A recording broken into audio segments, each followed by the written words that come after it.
Boa noite. No final do mês de abril, o presidente Jair Bolsonaro assinou a medida provisória 881, conhecida como o MP da Liberdade Econômica.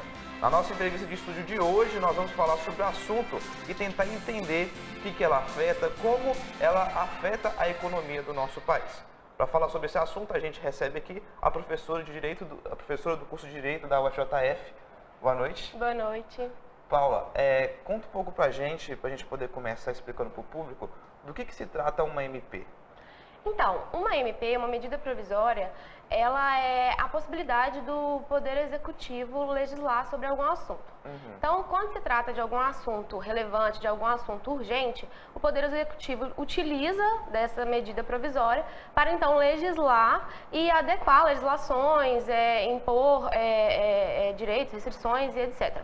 Essa medida provisória, ela tem um tempo de vigência, logo que se passa desse tempo de vigência, ela tem que passar por um processo de conversão em legislação. Então, deve haver essa conversão da medida provisória para que, então, ela se torne uma lei propriamente dita. Então, como o assunto, o crescimento da economia, a possibilidade de reacender esse mercado, é um assunto que tem sido tratado de forma urgente pelo presidente Bolsonaro, ele utilizou, então, da medida provisória para tratar dessa liberdade econômica e prever aí essa declaração de liberdade econômica. Sim. Aí, já falando dessa medida, que é o assunto da nossa entrevista, como a gente pode explicar, basicamente, do que se trata essa medida? O que ela faz?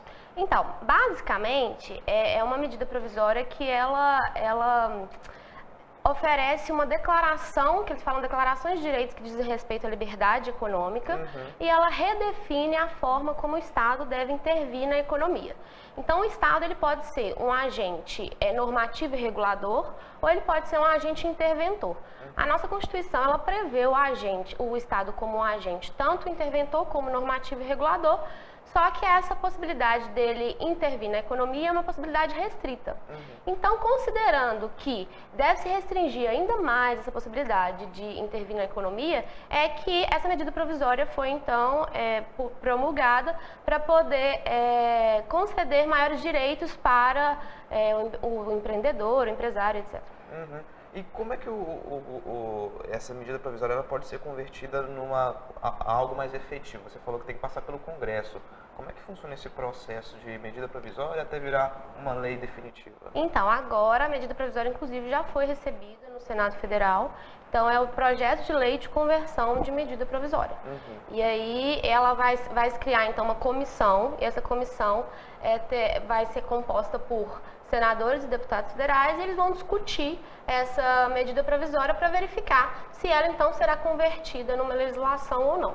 Aí, nesse processo, há uma discussão restrita, não é uma discussão como num projeto de lei, mas há um campo de discussão, sim, com relação a essas medidas que foram tomadas.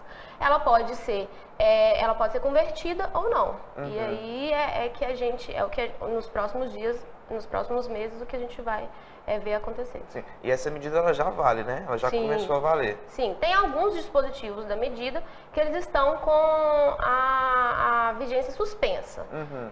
Então, outros já têm vigência imediata já. Sim. E trazendo esse panorama geral, a gente pode entender basicamente que o objetivo dessa MP é realmente, vamos dizer assim, tornar mais fácil, desburocratizar o processo de empreender no Brasil, seria mais ou menos isso? Sim, sim. O objetivo principal, e inclusive no momento que ela foi apresentada, ela vem sendo discutida como algo que visa desburocratizar o empreendedorismo no Brasil. Então, o Brasil, ele está aí liderando, não liderando, mas em diversos topos de pesquisas como um dos países mais burocráticos para você empreender. Então, para você criar sua empresa, há um processo de burocrático muito grande. É importante que a gente defina que na burocracia não é o problema, né? Inclusive, a medida provisória, ela fala em imunidade burocrática, enfim. Eu não gosto de utilizar o termo burocracia como algo negativo, como algo pejorativo. A burocracia, ela deve existir. O excesso de burocracia que não deve acontecer.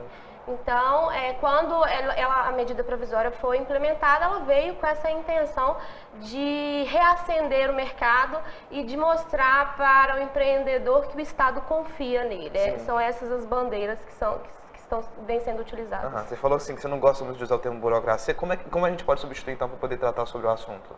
Não, eu não gosto de usar o termo como Pejorativo. No sentido pejorativo mesmo. A burocracia tem que acontecer, porque a administração pública ela precisa de definir procedimentos para que você exerça as funções, né, defina os direitos, etc. O que não pode acontecer é o excesso de burocracia.